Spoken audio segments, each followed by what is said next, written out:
The battery's been on charge all night with a 6 amp 12 volt charger.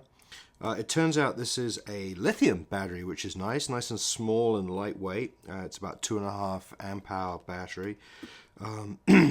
It was reading less than 6 volts, so it was very dead, not enough to start the bike.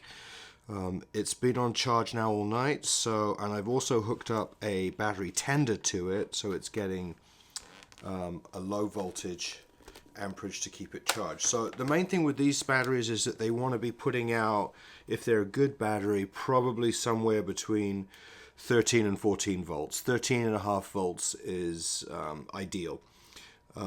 So if I test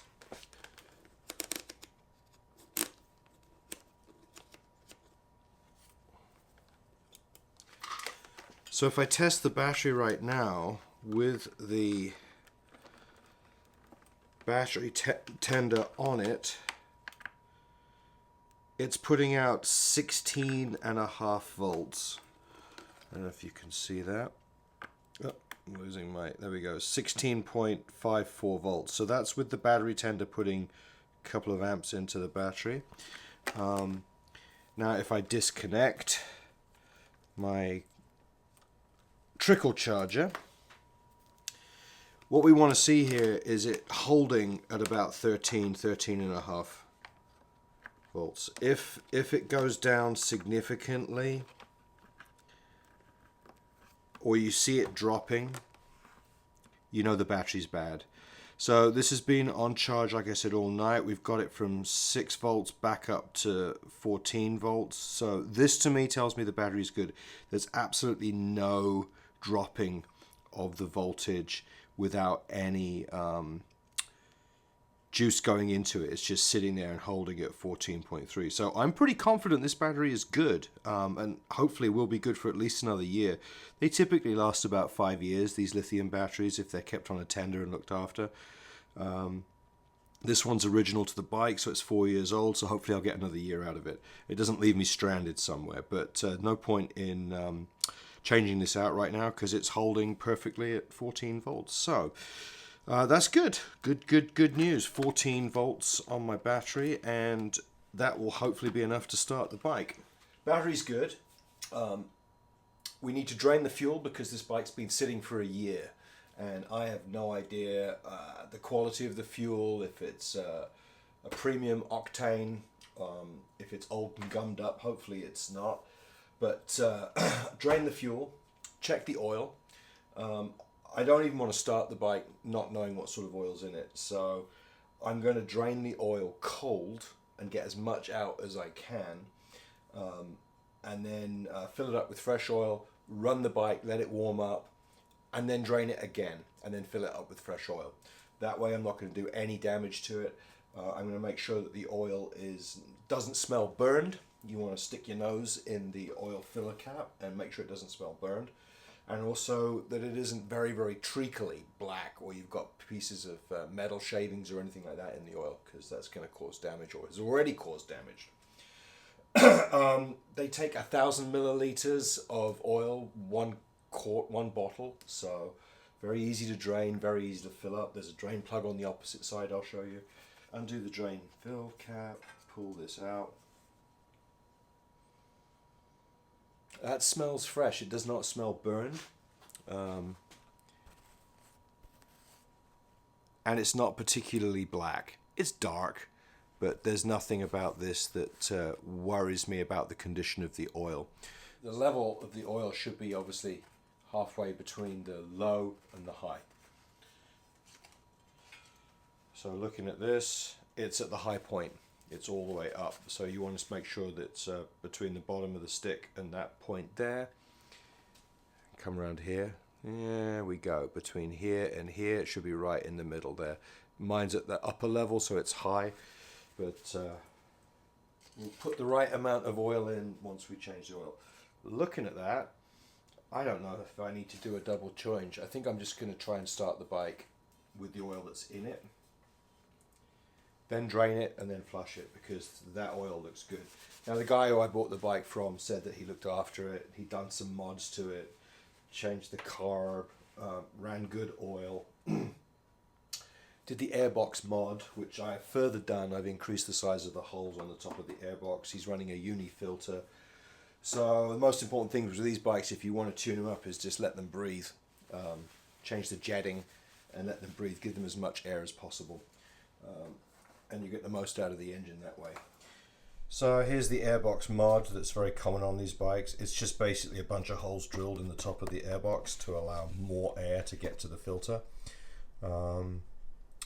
So this had tiny little holes drilled, really doing nothing.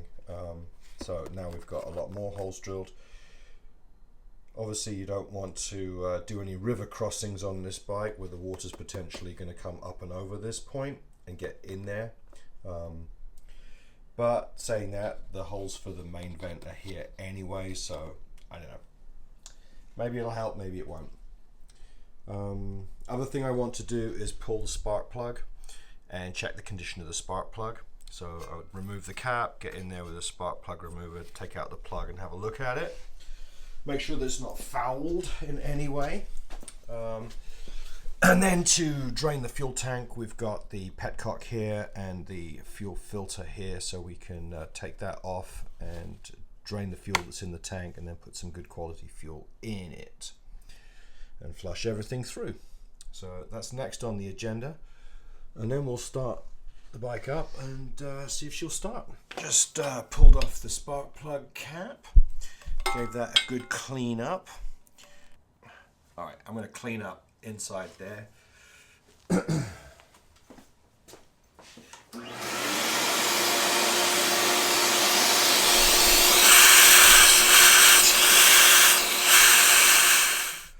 All right, so now I've vacuumed out that area. I'm just going to take some Q-tips, cotton earbuds. I'm going to just get them a little bit moist with some paint thinner. You can use solvent, you could use pretty much anything. And get in here and clean up around the threads, the upper threads of the spark plug. And that way when you take out the spark plug, you're not going to get schmutz falling into top of the cylinder head. So not horrible, but you can see a little grubby. But they're dirt bikes, so they're going to get dirty. But like I said, before you take this out, you want to make sure the area around it is free of debris. There we go. Get in there.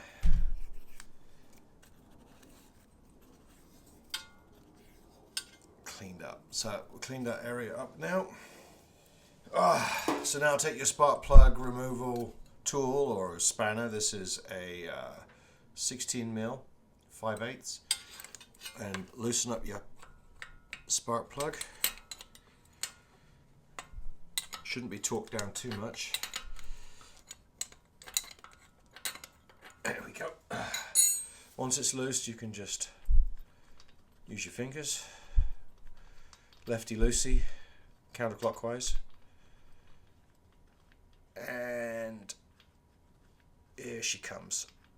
There we go. All right, so as you can see, that is a pretty dirty spark plug. Probably going to get a new one. I'm going to clean it up for now and pop it back in and see if she'll start. Otherwise, she could probably use a new spark plug. This is an NGK D8EA. So we're going to clean that. We're going to check that the gap is correct. Pop it back in, and then after we've drained the fuel, we'll start the bike. All right, so here's my spark plug all cleaned up. Just used a brass brush, very soft brass, just to clean up around the threads, a rag, and then take a little tiny bit of very thin sandpaper. I think it was about 600 grit, and just run it inside on the points there just to clean up the connection points between the gap. I'm going to leave the gap set exactly as it was from the factory. There's no point in adjusting it unless the bike doesn't start. So I am going to get a new plug, but I don't have one yet, and I'm anxious to get the bike started to see if she runs. Careful not to cross thread it, make sure it's nice and easy going all the way down and in. And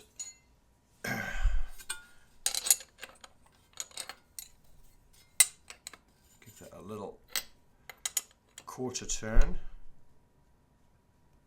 Snug down, there we go. And then cap can go back on.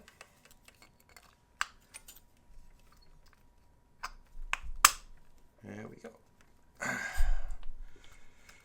So now I'm confident air filter's good, spark plug is good, oil is clean enough to at least start the engine up and get it warm before we drain it and push fresh oil in. So next thing to do is drain the fuel. Okay, so here's my petcock and fuel line. I've got an old plastic milk jug to catch my fuel. What you want to do is make sure the fuel is in the off position. Off is to the left here before you switch it on. And then simply disconnect the hose from the fuel filter. So I'm just going to squeeze my hose clamp, pull that up like that. If you don't want fuel to go anywhere, it's a good idea to use some needle-nosed clamps, and that way you can squeeze the pipe before you pop it off. For some reason my clamps are not gripping. Alright, we're going to squeeze and twist.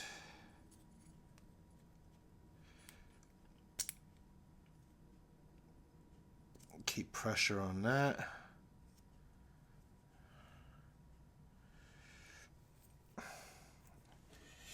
Get my jug to catch the fuel.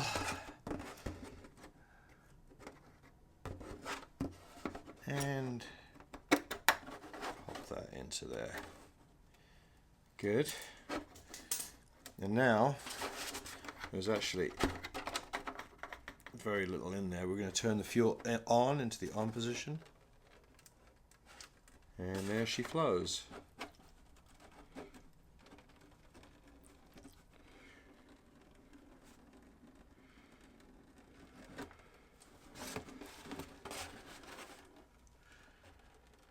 So now we're going to drain all this fuel out. Other thing that's a good idea is just well, you've got a breather valve on the top, so it doesn't really matter if you take the cap off. Alright, so this is going to take a little bit of time. Alright, so that's the old fuel drained from the tank. So now it's time for a new fuel filter and fill it up with premium unleaded. It wants 93 octane, so time to fill the tank.